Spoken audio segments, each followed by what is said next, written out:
오늘 하나님께서 우리에게 주신 말씀은 사무엘상 17장 1절에서 11절까지의 내용입니다. 하나님 말씀 받들어 읽도록 하겠습니다.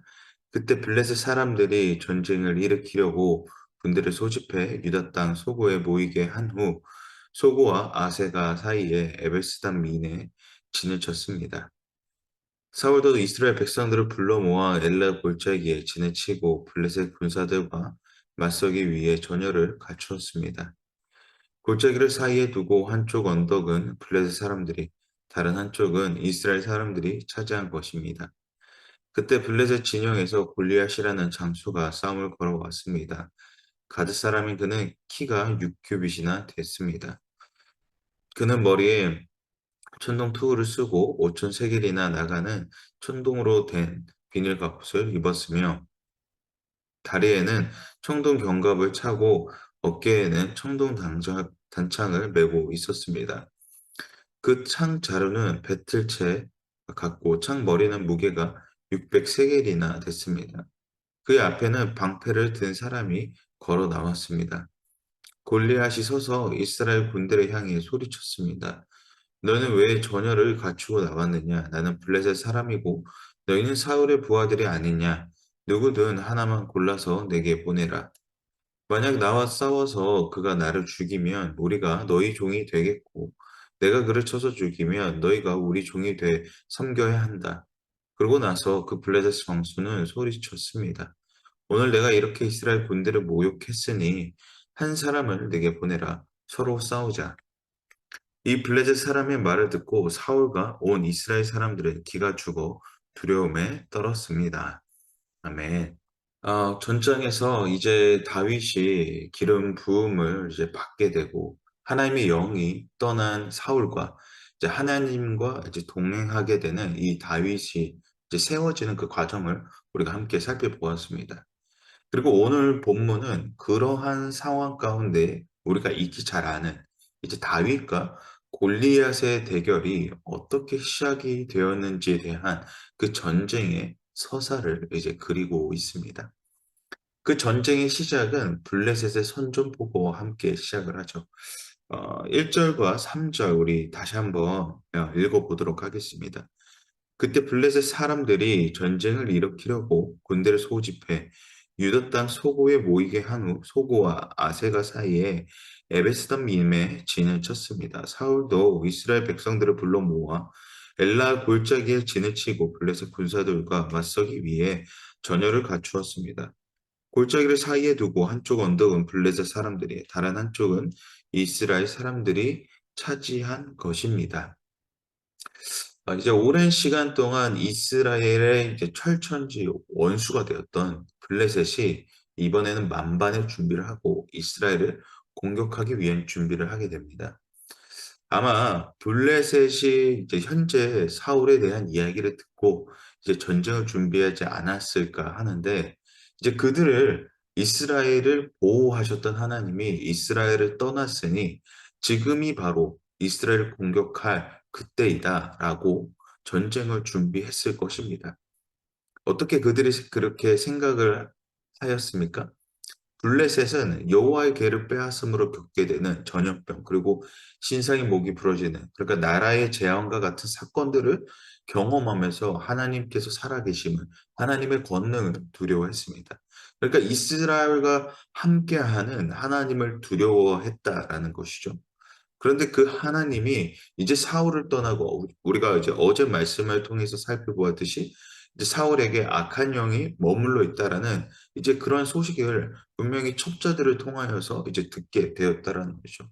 그래서 그들은 이제 이 시기가 이제 공격할 적기다라고 생각을 했기 때문에 바로 오늘 본문과 같이 전쟁의 선포를 하는 장면이 이제 보이게 되는 것이라고 생각이 합니다. 그렇습니다. 하나님이 우리의 삶을 다스리지 않으시면 우리의 삶은 항상 위험에 노출될 것입니다.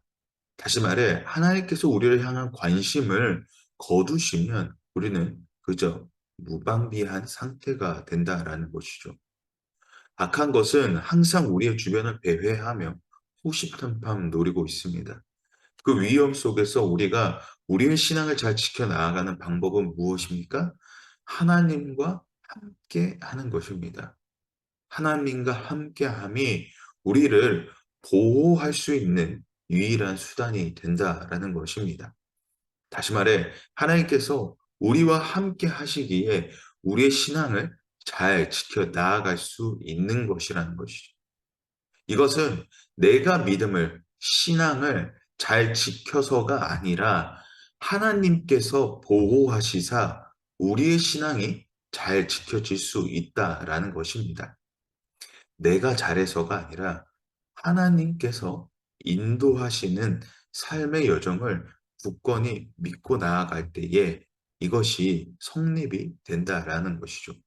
그러므로 우리는 하나님을 가까이 하는 인생이 되어야 할 줄 믿습니다. 하나님을 내 삶 속에 계속해서 찾고자 하는 그러한 열심이 있어야 한다라는 것이죠. 사울은 하나님께 잘 보이기 위한 하나님을 향한 열심이 아닌 그 누구에게 했습니까? 사람들에게 잘 보이기 위한 행동들과 더불어 자기중심적 생각으로 하나님을 찾지 않는 삶이 되었던 것이죠. 그 결과가 무엇입니까? 우리가 어제 읽었던 것처럼 하나님의 영이 사울을 떠나는 결과를 맞이하게 되는 것이죠. 그래서 사울이 하나님을 멀리 떠남으로 그에게 악한 영이 지속적으로 다가오는 것으로, 그리고 이제는 외부적으로 이제 블레셋이라는 적대 세력이 사울을 노리고 있음을 이제 보게 되는 것입니다. 우리 또한 그러한 중심에서 벗어나기 위해 날마다 주님을 내 인생 가운데서 찾고자 하는 연습들이 계속해서 필요합니다. 그 연습이 그저 지나가는 것이 아니라 그 안에서 의미를 찾아야 한다라는 것이죠. 매일 똑같은 일상 속에서 나타나는 그런 기도들, 식기도와 매일 똑같은 반복적으로 생각하는 묵상이 아니라 그 안에서 오늘 나와 함께 하시는 하나님께서 무엇을 말씀하시고자 하는지 우리는 지속적으로 주님께 여쭤봐야 한다는 것이죠. 하나님 오늘 무엇을 하나님 나에게 말씀하십니까? 하나님 오늘도 나에게 말씀하신 하나님의 선하심이 무엇인지 궁금합니다. 라는 그런 의미를 찾고자 하는 열심들이 있어야 한다는 것입니다. 오늘 우리에게 그런 열심과 의미를 찾고자 하는, 그리고 우리에게 경험되어 주시는 하나님의 은혜를 지속적으로 발견하시는 은혜가 넘치시기를 소망합니다. 블레셋은 이 전쟁에 있어 이제 선봉장을 세웁니다. 그 선봉장 우리가 너무나 잘 아는 골리앗이죠. 골리앗이라는 이름은 굳이 크리스천이 아니더라도 많은 사람들이 익숙하게 잘 알고 있는 강렬한 이미지에 대한 어떤 상남자라는 이런 대표적인 명사로도 이제 쓰이기도 합니다. 그러한 골리앗을 오늘 본문 4절과 7절에서 이제 그 골리앗에 대한 묘사를 이렇게 하고 있는데요. 함께 4절과 7절 읽어보도록 하겠습니다. 그때 블레셋 진영에서 골리앗이라는 장수가 싸움을 걸어왔습니다. 가드 사람인 그는 키가 6규빗이나 됐습니다. 그는 머리에 천동 투구를 쓰고 5천 세겔이나 나가는 천동으로 된 비늘 갑옷을 입었으며 다리에는 천동 견갑을 차고 어깨에는 천동 단창을 메고 있었습니다. 그 창 자루는 배틀채 같고 창 머리는 무게가 600세겔이나 됐습니다. 그의 앞에는 방패를 든 사람이 걸어왔습니다. 아멘. 어, 골리앗의 디테일한 골리앗에 대한 디테일한 성경의 표현은 일단 그의 키가 6규빗이나 된다고 하죠. 이제 본문 주석을 이제 보게 되면 한 규빗에 45.6cm라고 되어 있습니다. 그러니까 그의 키는 273.6cm라는 것이죠. 기네스에 등재된 세상에서 가장 큰 사람은 240cm입니다. 그러니까 그 사람보다도 30cm나 더 큰 사람이 바로 골리앗입니다. 일단 키에서부터 아주 강렬한 이미지를 이제 뿜어냅니다. 그리고 그가 착용한 장비들을 보면 더 압도되어지는 것은 그는 청동투구와 비늘 갑옷을 입었다고 합니다. 그 갑옷의 무게만 5천 세겔이라고 하는데 1세겔에 이제 11.4g 정도가 됩니다. 그리고 이를 킬로그램으로 이제 전환을 하면 이 5천 세겔은 대략 한 아니 55kg 정도가 됩니다. 그러니까 투구는 빼고 갑옷의 무게만 그 정도가 된다라는 것이죠. 그리고 또 견갑을 차고 있었고 단창을 맸는데 그 창의 머리 무게만 600세겔, 그러니까 그 머리의 무게만 약 7kg 정도가 되는 거죠. 그리고 방패까지 이제 준비되어 있다고 하니까 골리앗이 착용한 장비들은 어림잡아 이제 한 80kg는 훌쩍 넘을 것이니까. 그러니까 평균 성인 남성의 몸무게를 훌쩍 넘는, 그러니까 건장한 진짜 성인 남성을 몸에 걸치고 있는 것과 다를 바 없어 보이는 것이죠. 그런 모습 속에 한 골리앗이 이제 이스라엘을 이제 조롱하기 시작합니다. 그런 웅장한 모습 속에서 그런 그의 모습에 압도되어 그 누구도 그 조롱하는 골리앗 앞에 나서지 못한다라는 것이죠. 이스라엘 백성들은 골리앗이 싸움을 잘하거나 못하거나를 보지 못했는데 그저 그 모습으로 이미 골리앗의 상대가 되지 않을 것이라는 그런 생각을 하게 됩니다. 우리가 앞절에서 앞장들에서 살펴봤던 부분 중에 하나는 사울이 첫 전쟁을 준비했었을 때 어땠습니까? 블레셋과의 군사력이 엄청나게 차이가 났었죠. 그래서 그 차이로 인하여 이제 그 군세의 차이로 인해서 군사들이 도망갔던 장면들을 우리가 기억을 하고 있습니다. 그러나 그 전쟁에 하나님께서 함께 하시니 승리했던 것들을 이스라엘 백성들은 분명히 요나단이 어떤 그런 인물이 되어서 이제 승리를 했던 것을 이스라엘 백성들은 기억하지 못했죠. 심지어 요나단이 이제 꿀을 먹게 됨으로써 이제 죽게 될 위기에 있었는데 이스라엘 백성들이 하나같이 고백했던 것이 무엇입니까? 하나님께서 함께 하심으로 승리했던 것이 바로 요나단이라고 옹호했던 것들을 우리가 보게 됐던 것이죠. 그러니까 이스라엘 백성들은 그러한 이제 위기 속에서도 하나님이 함께 하심으로 승리했던 것을 경험했는데도 불구하고 이제는 그저 보이는, 다시 또 보이는 그 골리앗이라는 한 명에게 아무도 나서지 못하는 모습을 보인다라는 것입니다. 골리앗이 그냥 뭐 보이는 모습으로만 그랬겠습니까? 아주 치욕스럽게 대놓고 이제 모욕적으로 이제 이스라엘 백성들을 조롱을 하죠. 전반전에 말씀드렸듯이 블레셋에 쳐들어온 이유가 무엇이었습니까? 이제 이스라엘의 백성들에게 하나님이 안 계시게 쳐들어왔던 것입니다. 그것을 생각해 보면 블레셋은 하나님의 위대하심을 알고 사울에게 하나님의 영이 함께 있을 때는 쳐들어오지 않았는데 오늘 본문의 이스라엘 백성들은 그저 보이는 골리앗 앞에 두려움을 떨고 있었다라는 것이죠. 그렇습니다. 우리 또한 현실에 마주한 어려움에 압도되어 해보지도 않고 포기한 경험이 있습니다. 어차피 안 될 건데 못으로 해. 그냥 있자 하는 생각. 아니면 그냥 어차피 시간이 지나가니까 해결되겠지, 괜찮아지겠지라는 자기 위로를 통해 현실을 애써 무시합니다. 그러나 현실은 사실 해결되지 않았죠. 우리는 이와 같은 상황에 왜 두려워하게 되고 주춤하게 되는 것입니까? 경험해 보지 않았기 때문입니다.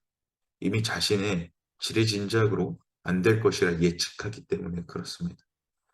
그렇다면 우리가 하나님의 관점으로, 하나님의 시선으로 그 상황을 바라보게 되면 어떻게 됩니까? 그저 두려워하는 것이 아니라 이해하고자 하는, 맞서기 위한 그러한 행동들을 하게 된다라는 것이죠. 왜 그렇습니까? 하나님께서 함께 하신다는 그 은혜 속에 담대함을 얻기 때문입니다. 내가 볼 때는 그저 두려웠는데 하나님이 함께 하시니 두렵지 않게 됐다라는 것이죠. 제가 목회를 시작하고 나서 참 감사한 것은 이제 저희 아버지께서 아직 현역에 계시니까 뭐 물론 이제 은퇴하고 나시고서도 이제 제가 이제 어려운 상황에 있을 때마다 이제 목회적으로 이제 막히는 부분들에 있어서 항상 아버님께 전화하면 여러 가지 것들로 이제 조언을 해 주십니다. 물론 제 마음을 속 시원할 정도로 그렇게 위로가 되지 않을 때도 있지만 나중에 돼서 생각을 해 보면 '아버님께서 하신 말씀이 맞았구나.'라는 것을 이제 깨닫게 되는 것이죠. 그렇게 아버님께서 말씀해 주신 것을 아버님이 어떻게 그렇게 말씀해 주실 수 있을까 했을 때 아버지께서는 이미 한 번쯤 다 겪어 봤던 일이기 때문에 깊은 통찰로 통하여서 저에게 알려주실 수 있는 것이죠. 이와 같이 하나님의 시선으로 하나님의 경험으로 우리가 그 상황을 바라본다면 그 상황은 능히 이겨낼 수 있는 자리가 될 줄 믿습니다. 왜 그렇습니까? 하나님께서는 그 모든 것을 경험하셨기 때문에, 하나님께서는 그 모든 것들을 알고 계시기 때문에, 그런 하나님으로부터 우리가 하나님과 동행함으로 얻어지는 것은 담대함을 얻게 된다라는 것이죠. 다시 말해 하나님께서 우리와 함께 하신다라는 것은 하나님께서 우리에게 위로가 되신다라는 것입니다. 내가 알 수 없는 부분조차, 내가 지금 해결되지 않는 부분조차 하나님께 함께 하시니, 하나님께서 나에게 말씀하여 주시니, 그것은 아무런 우리에게 어려움이 되지 않는, 장애물이 되지 않는다라는 것입니다. 그러므로 주님의 시선을 바라보는, 주님의 경험을 의지하는 우리 모두가 되어야 된다라는 것입니다. 그 하나님을 의지함으로 주어지는 것은 아마 이런 모습과 비슷할 것 같은데, 오늘 본문의 8 절의 골리앗의 모습이 정말, 저는 오히려 적의 적의 장수였지만 오히려 그런 모습이 너무나 멋있어 보였습니다. 단신으로 나와서 이스라엘 수많은 병사들 앞에서 자신의 기백을, 자신의 담대함을 보여줍니다. 이러한 자신감은 그의 능력을 믿는 믿음에서 나왔을 것입니다. 그러나 그렇다면 우리는 무엇입니까? 우리는 하나님을 믿는 믿음 가운데서 그 능력이 나타나는 것이죠. 이 땅을 창조하시고 다스리는 전능한 하나님을 믿는 믿음에서 그 세상의 그 무엇도 이겨낼 수 있는 그 담대함을, 선사함을 받는 것이 아니겠습니까? 오늘도 그런 담대한 믿음으로 나아가시는 아부다비 온누리 교회 모든 성도님들이 되시기를 축복합니다. 모든 상황을 능히 이겨나간다는 것은 우리의 믿음이 근거가 없는 것이 아니라 정말 하나님을 통하여 경험되어지는 그 은혜를 통하여 오늘 우리의 삶이 이유가 있는, 우리의 삶의 이유가 되는, 그 근거가 되는 기쁨을 누리시는 우리 모두가 되시기를 주님의 이름으로 축복합니다.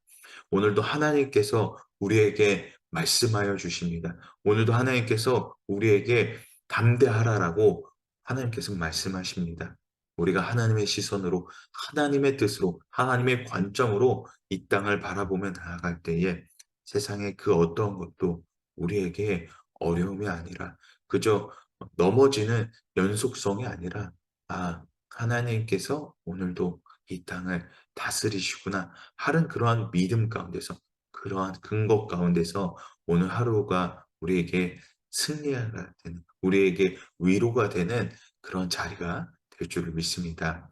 우리 이 시간 함께 기도하며 나아가도록 하겠습니다.